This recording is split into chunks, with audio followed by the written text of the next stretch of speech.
Okay, all right. So yes, today we are learning about French defense. I think many of you are already familiar with it. I'm sure you have followed the Wikipedia links that come if you click on that, because we have been playing with French defense theme for some time now, right? So let us go ahead and understand it. Okay, so yeah, so French defense is defined by E4 and E6, right? That is the fundamental. Let me get the board. Let me get a board. Yeah, you can see the screen, right? And the chessboard. Everyone can see? Yeah. Cool. So E4 idea, controlling obviously the E4 and the D5 squares. And rather than playing E5, what Black's idea is he plays E6, not with the idea of anything, but he wants to play next time, he wants to play the move D5. Okay, it is not possible otherwise D5 to play as it is, because white pawn will dominate it and then knight will jump to C3. But but one Yeah, yeah. if black just plays d5 and then white takes, the queen will have to take and that will turn into Yeah, that is the Scandinavian opening, or it is counter defense, which is directly if you play d5. Okay, now it is an opening, but you have to know it how to play it well. It is not what do you call? Okay, let me see. What happens is in this opening, there is Scandinavian defense. White will take it. Black will be forced to take with the queen, and white gets one tempo. If you remember the tempo analysis from our level 2, where we counted how development. See, now the black queen has to move again, right? Let us say it goes here, or even if it goes here, queen to d8. Okay, white will play d4. Okay, now if you count, let us say black plays knight f6, which is a very common move here. But if you see now, white is, if you just count, white is one move ahead, because white's knight is developed, black's knight is developed, but white has got a central pawn plus he is able to move, right? So he's actually one move ahead, and it does create problems. Means it is difficult for black to get a equality in this. I mean, it is actually there is a way of playing it, uh, but it is not easy to play. Okay, let me say it. I think I have started to play this opening because I want to get people out of their preparation. So that is the thing. But otherwise, it is not easy to play. Black is always in under pressure in this opening, because white's attack is there with a one move ahead. So that is the reason. So why black prepares it in French defense. Black wants to play d5, but he prepares it so that he has a pawn support for d5. Okay, then if you follow the natural opening principles, then white should, given the chance, he should play e4 and d4. Okay, if as long as he can maintain both the pawns, he should play it, right? That's what we say. Now only thing is that black also gets now d5. That is the defining thing for French defense. Okay, now this opening now is called as French defense. Okay, and now white, let us see, if you look at the very simple way, white, if it exchanges the pawn, then black will exchange it, and this is perfectly equal position. Black has achieved equality. Okay, in this position white has got a very tiny advantage. So this is something that black would love if white does that, but white does not do this most of the time. Sometimes he does it. That is called as the exchange variation. But white has got several moves. Like white sometimes plays e5. He Now the idea of e5 is, if you notice, see, because of this move e6, now this bishop, the c8 bishop is blocked, right? The c8 bishop is cannot come out. And what white's idea of playing e5 is that, yes, he wants to, I mean, one of the ways for white to plan is to play f4 also later on, so he will get a strong point on the e5 control. It also prevents knight to f6. Yes, so knight will have to come to e7 first and then come to g6, right? Or sometimes it will have to come to h6 and then come to f5. Like that the knight will come. Okay, and white gets a space advantage. Okay, it doesn't mean that he's materially up, but he has got an extra space, and that is what he aims for. So there is a way of playing it like this, and playing f4 after this. Okay, but black's black is not going to keep quiet. Black's idea is to play c5 here in this opening, because he wants to undermine this uh, the support of the e5 pawn, which is the d4. And so black will always try to play e5, then black will try to play c5 here immediately. Now if a white takes it, black will be very happy. Then it is immediately, if this plays right, then black has been successful in this opening if you do like this, because now you have a single pawn which is kind of isolated. There is no d pawn, and black has got a pawn which is supported by another pawn, and plus he has got a bishop nicely out, and he has got a semi-open c file, right? So this is something that is black is very happy to play like this, but white will not allow. So given this, normally white will play something like c3 here. Okay, because he will say, okay, you take it and then I will take it again I will have, like if you do this, then again white will be very happy. Okay, because white has solidified his gain in the center. And so if you do this, then so normally both parties will not exchange pawns. They will keep putting pressure like this: knight c3, knight f6, queen b6, like this. They will keep putting pressure here without exchanging, because whoever exchanges kind of releases the tension, and the other party becomes happy. So the play is more like this. Okay, so this is the kind of play that happens in French defense. But two two most important things is that if white plays e5 like this, then black has got these two things. One is c4, c7 to c5, and the other one is f7 to f6. In this particular opening, white does black does play, like, though I have said that you should not play f6, right? But there are certain situations when it does make sense. Okay, and this is one of the situations where it does make sense, but probably not immediately. After some time, like this bishop should have come first out. Normally what black will do is, after e5, he will play c5, then he will play knight c6, he will get development, plus he will play bishop e7. After some time he will play f6. Okay, but that is the idea of both undermining both these pawns using the side pawns. Now if white exchanges the center pawn to the side pawn, again black will be very happy, right? Because black central pawns will remain and white's central pawns will perish. So it does happen sometime that you see that I mean, though they don't want to do it, but in the game pressure, sometimes it does happen that white will exchange the d pawn against the c pawn and the e pawn against the f pawn. Okay, then it is a, again it's a counterbalanced opening, in the sense that white gets something in return, which is like he will probably get his rooks here, central file, like this. But black will get two connected central pawns, but they will not have support on the other side. There will be only two pawns. So interesting games happen, lot of things. So one of the old masters, if you want to follow, is Sigbert Tarash. He was a master in the late 19th century and early 20th century.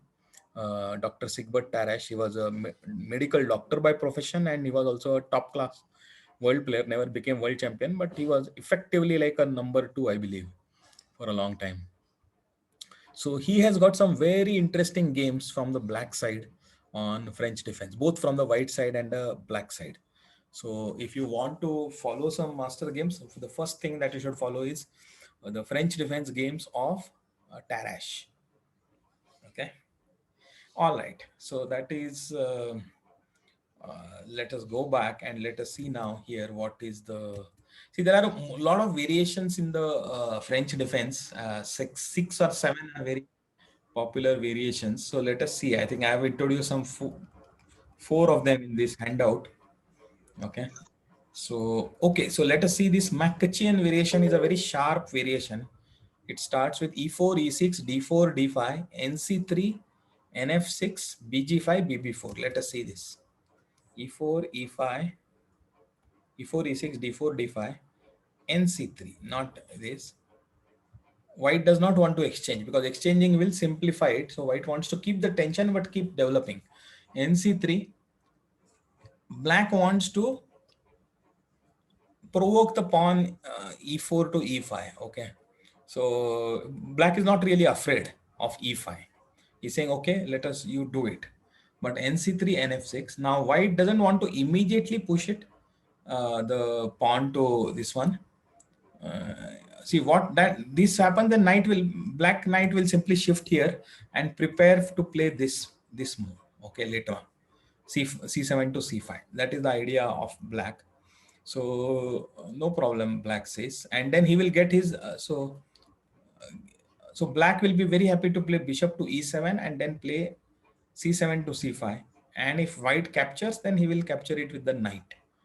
Okay, so he may capture with the bishop also, but yeah, so this is what happens. So white does not really want to push the pawn just as yet. So white wants to develop further and start threatening. So see, this is the bishop g5. Let me promote this to the promote position. Okay, so here white is now threatening to win the knight, right? He is threatening now, I will push the pawn now and the knight is pinned against the queen. I will win it. Though it's not possible. I mean, you will also play h6, but generally this is the idea. Now in this position, there is a variation called bishop e7. Okay, there is this variation also. And then there is another variation, which is the McCutcheon variation, is actually a counter-attacking variation. You may like it. I think it was very popular in the 19th century. And like at your level, I think you will love this kind of a variation where it is counterplay. So this is now, this is, so black does not want to defend too much time defending the f6 knight. I mean, he's not losing the knight, so it is okay for him. So nc3, nf6, bg5, bb4. Okay, this is the thing. So now you might think that white is it? Yeah. So if now is white winning a piece? So you might think that okay, this is going to win a piece, but not so. Because h6, black has got a very key move, h6, and he says that yeah, if you take with the pawn, then I will take back the bishop. Okay, that's the idea. E5 h6. Okay, so yeah, so here I have shown it in the thing. So if white does take it, then he will take it, and if black wants to take this, then rook will simply go to g8, followed by the rook will capture the pawn. It's kind of messy position, but it is equal. Black is not, certainly not anything like behind or something. But he has got equal chances. This knight is pinned with the bishop. The knight, this pawn is protected by the queen. This pawn of g7 is falling. So black has got enough ways to play this. Okay, so normally this does not happen. So on bishop to b4, e5, white does not play e5. Normally what happens is, or does, yeah, maybe it is also e5, h6. But on h6, he does not take back, but he simply comes back.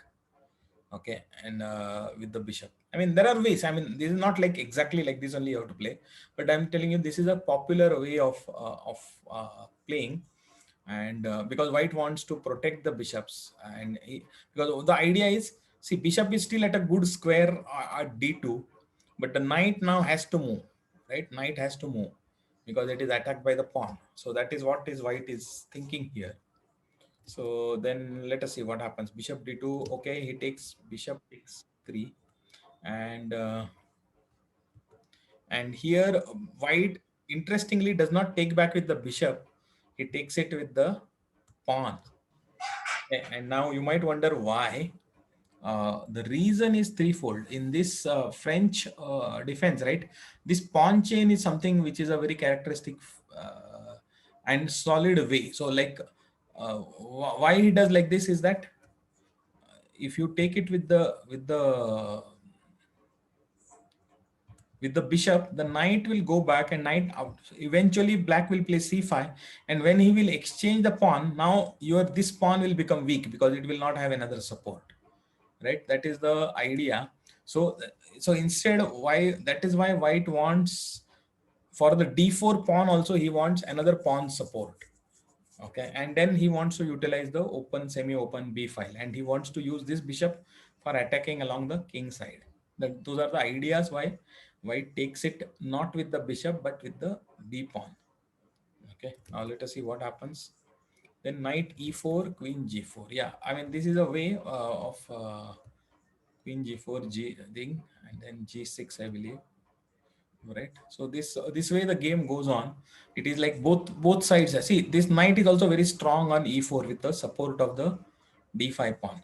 So it is I mean it is a balanced, more or less balanced, but slightly advantage for white, but black also has got good attacking chances.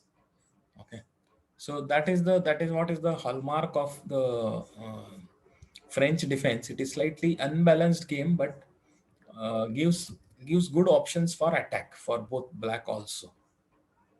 Okay, so you can follow this. I think I have given some thing, including some notes, etc. And then yeah, then we'll look at one more line, which is the classical line. Yeah, the classical line is almost similar, except that mm, it is not e5, it is nc3. Maybe I will promote this. Yeah, nc3, nf6, bg5, and on bg5 black, if he does not play, if he plays bishop e7, this is the classical line of French defense. See, black does not want to counter attack. Black says, okay, let me first what do you call, let me defend it. Okay, so this is the classical line on bishop e7. Let us say e5, nf d7. Yeah, if white does play this, then knight f to d7, bishop takes e7, queen takes e7. I mean, it's a good exchange. White has got some space advantage, but black also has got this c5 break coming up, c7 to c5. This is always, remember, c7 to c5 has to come if you are playing French defense from the black side. If you are not playing that, then there is something wrong. Then you are not playing the opening rightly. Okay. So Doesn't white have a threat after knight to b5 and then knight takes c7 check? knight to b5. Knight to b5 is not really going to be a very big threat, because black can always play knight a6. See, Oh, and knight a6, after this knight, anyway, see, both these knights are targeting the c5 square. So it is strategically, black does not have a problem with knight a6, but white, after some time, he will have to retreat back the knight. Okay, and oh. then he will lose a move, but black will not necessarily lose a move. So that is why it is knight b5 is, I mean, you have to be aware of b5. If black plays some horrible mistake, then knight b5 might be good, but not just as it is. Let us see what is the thing. Queen d2, castle f4 c5, that is the line. Queen d2, castle, and white plays f4. This is a very common move in advance. Whenever white plays e4 to e5 in French, then in some variations he applies to play f4 so that solidify his pawn. Right, the e5 pawn becomes very strong now. Right, it has got, even if black plays now f6, white doesn't care. White will simply play knight f3, because if black takes it, then white will take it back, and then it will become a very strong pawn here. Right, so that is the idea. So f4, then f4 and c5, I believe, right? Yeah, f4 c5 and f3 and c6. f4 c5, knight f3, and see, black always tries to delay the knight c6 move in French before the c5 pawn has come in, because if we plays c5 c6 too early, then that c pawn cannot advance. So most of the time you will see that black first plays c5, and sorry, not this, c5 first, and then he will play knight c6, because that is what is the theme of this opening. Okay, because he wants to attack the base of the pawn chain. So that with this, now what happens is c5 pawn is also attacking d5, and the knight c6 is also, I mean, d4. So it is putting double pressure this. Right, so this is a way of playing French defense. Okay, see, you will notice that this bishop is kind of slow in getting into action. That is what the consequence of playing the e6 move on the first turn. So it bishop, but not that it, I mean, it is not a losing bishop, but it is slow to develop. That is a characteristic of the French defense. Okay, so this is also a classical main line, is also something good. Knight f3, knight c6, then Yeah, in this case, white wants to castle queen side, but black is not going to be sitting idle. He wants to play this f6, ef6, gf6. Yeah, I mean, again, these are not the only moves, but they are just showing some of the lines. ef6, gf6. Now with this thing, now you'll think that the king is exposed, and why does black castle is lost? But black king is going to go to h8, and the rook is going to come to g8. Okay, so then after that, the black rook is going to exploit the semi-open line to attack along this diagonal. See, along this g file. So yeah, things like this happen. So g3, cd4, knight d4, then knight b6. Huh? Yeah, I mean it is okay. Matlab, I'm just following the line in the book that is given. But see, this is a now that this bishop is slowly coming to life, right? Because now he has got an f6 pawn. Black can look at playing a e6 to e5 at some point, and then this bishop will become opened up, right? So these are ideas of playing. Uh, See, it is not that no idea is like exactly winning or giving exact defense. They're just variations, and you try different things. Many times what happens is that if you play the same opening, then you know the opponent also knows. So or some people have some specific plans in some openings, so you keep changing it, etc. And it is good to know the different openings, right? Okay, so this is the classical main line. Then white has got a one Alexander Alekhine actually developed a attack on the from the white side. Let us look at that also. Let's look at that. E4, E6, D4, D5, NC3, NF6, BG5, BE7. Okay. NC3, NF6, BG5, Bishop E7. So far, so good. E5, like a classical line only. Knight F to D7. So here, okay, because this bishop, white's bishop is under attack, right? So normally that is why in our previous thing, bishop had either exchanged a thing or here come back. But what Alekhine is proposing, and he is playing this, is basically playing h4 to defend the bishop. In fact, it is a pawn sacrifice. So you will say, why not? I mean, you will take it, queen will take it, which is good. But if you see, notice it's a calculated move by white to give up the pawn in exchange for some attack. See, now the rook file has Rook got. h5. Right. So now Rook I h5. can No, play no, not rook h5. Knight f6 might become better earlier. I don't know, but see, knight will also develop. See, rook h5, rook is already developed now. Okay. See, you normally want to see develop means what? You should be able to project the power. But now because the h pawn is gone, rook is already projecting its full power down this line, Oh yeah. right? So rook is already developed. Now you will want to develop one more piece with tempo. So I don't know, maybe we'll look at it, but I would play here knight f3 maybe. Okay. And knight h6, h3 also might be a good idea because normally I will not play knight h3. Why? Because half the side is gone. But here I am getting I may play knight h3 because I'm going to push back the queen. And after that, let us say if he should not go here, but let us say if he does go here, then I can even come to f4 with tempo again, right? And now my knight is no longer at the side.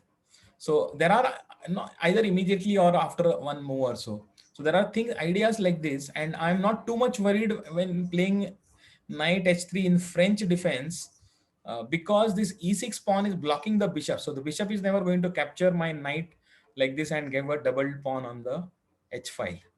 So that is the thing. So I may play knight h3 also, but let us look at the book line. I don't know. H4, yeah, black cannot. Yeah, what they say is that if bishop takes g5, h takes g5, see knight h3. He is also saying knight h3 is saying this is a good move, developing move. Knight h3, queen e7. Okay, and queen e7 followed by knight f4. Okay, see, knight f4. White's knight is very well developed here. And he is going to play queen g4 also at some point of time now.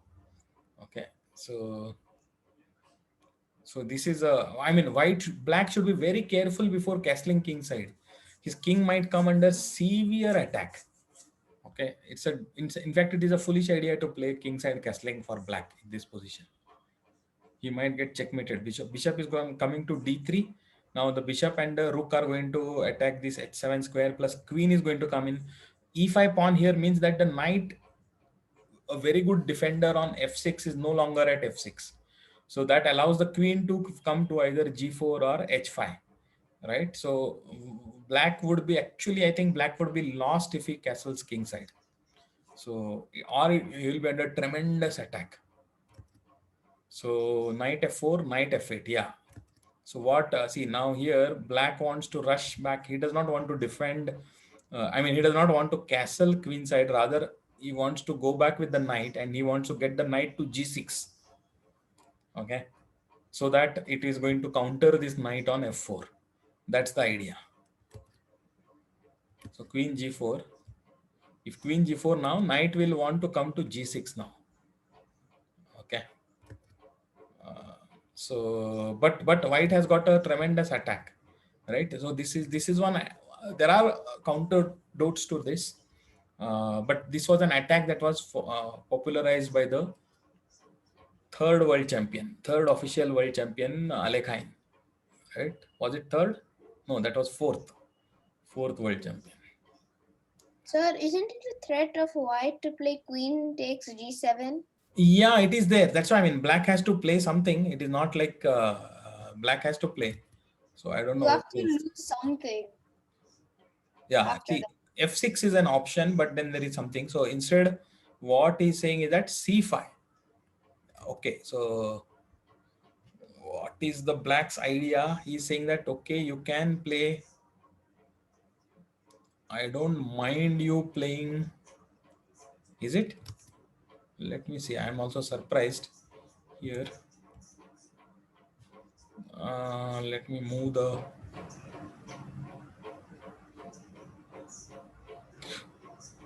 Not after queen g4. After they have not given the line after queen g4.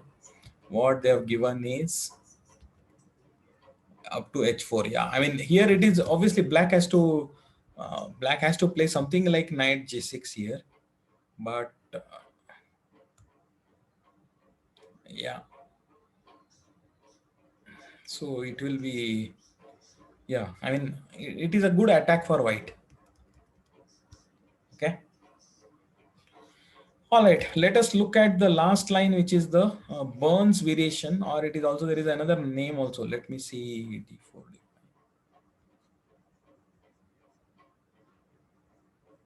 Yeah, what is the Burns variation? It is also an interesting variation.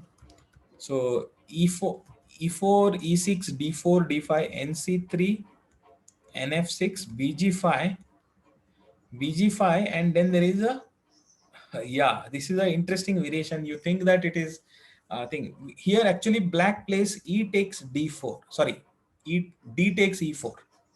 Okay, d takes e4. Now you might think that, oh, I am going to be piling up more on the f6 knight, and I will now make life miserable for black. But actually black has got a very good move after this, bishop e7, and it kind of forces the exchanges. Okay, black is now threatening to take this knight, right? And if you take it, he will take back with the queen. So this bishop is under threat now, actually, which forces white to exchange some pieces, and that is the idea here. bg5, de4, knight e4, bishop e7, bishop f6, bishop f6. So bishop f6, bishop f6. So this kind of gets into a drawish kind of games because too many things got exchanged. But black is happy, right? I mean, black is saying that in this variation, black is not particularly saying that I want to win, but he's saying that I will not want to give you advantage, and I'm happy getting an equal position, right? So this is what happens. So Black's bishop is nicely placed. So though white knight is at an advantageous position, but it is balanced by the black's bishop. And if white exchanges the knight for the bishop, then it is perfectly equal position, right? In fact, black may be slightly better also. So that is the burn variation. Bishop f6, bishop f6, knight f3, knight d7, c3, queen e7, knight f3, knight to d7. Yeah, if at all this exchanges now, black will say I will exchange back with the knight, get it in a good square, and I will keep the thing. And d3 and queen e7. Yeah, something like this. So again a way of playing, but a good balanced way of playing. So oops. So queen c2, c5, d c5. Yeah, I mean, you can look at these lines plus some variations that I have given. They'll give you some idea. But best way is to look at some games. You will easily find games on the net of French defense, or look at Tarash's games. I can also send you some links. And yeah, so that gives a matlab, it's a interesting. There are 6 or 7 variations in French that you can choose. You can choose. I think we have been playing some games with each of the variations that are available on Lichess. You can also go to Wikipedia and also check out the French defense pages. So it's an interesting defense. I don't have time to look at the tactical ideas, but maybe in the next session I will quickly look at it, or you can look at it actually. And I have given solutions also, but don't look at the solution before you try to this one. So 8 positions from which arise out from the French defense, and there are some tactics. Not that every time it will happen, but just good to know these kind of tactics that may happen, right? So these are the things for your home study you can look at. If in case you have some questions, etc., you can post it on the WhatsApp group, and I will try to answer. So yeah, so this is pretty much it about the French defense introduction. We are not going too deep into it, but there is enough depth. This much also you study this one handout also, you will reasonably, I will say that it gives you enough knowledge to play French defense reasonably without getting into a losing position, right? And then obviously after that it is your skill. Middle game and end game is your skill versus opponent skill. But it's a good option to have at your hand, so that you are not always playing e4 e5, because then white is kind of deciding the course of the game, right? But is it needed to by heart the opening? No, absolutely no. So no, see, one thing that you should completely avoid is by hearting the opening. Okay, because soon there are so many things that there will be a million positions in French itself if you look at all the variations, and you cannot by heart all of them. So that's why actually what we looked at today is how you should study the opening. You looked at the general themes of the opening. You know what is it to look for. So you know that white can play e5 and can get a stranglehold on the game. You know that black should play c7 to c5 and possibly f7 to f6 to break that stranglehold. If you know these kind of themes around it, then you should be able to think and play. Never play it by heart, because invariably you will make mistakes, and it is impossible to keep by. And you will keep, it is like a forest. Okay, somebody tells you, okay, go and count the number of trees in the forest, and not only count, remember, so that tomorrow in case there is some new plant comes up, you should be able to tell. Okay, if you, nobody will be able to do that. Forget in the thing, probably in the slightly big garden also you'll not be able to do it, right? So that is how it is. In fact, the jungle, why do we say opening is a jungle, is just as every day there are some new trees and new things coming up, similarly new variations are springing up every day, and it is impossible to keep track. So never by heart the openings, just look at the themes of the opening, general Yes, sir. strategies. Okay, and best is you play some games, and after that you analyze your games with liches. That will give you a very good idea. Then it will also show you where you might be going wrong and where there are better moves, and slowly you will get to know that, oh, these are the standard moves in this opening, not because of anything, but because it allows you to play in a certain way, right? That's how you get it. Okay, so I think pretty much we have covered an intro to French defense. So I am going to stop recording now. And if you have any questions, you can still say. We have about a minute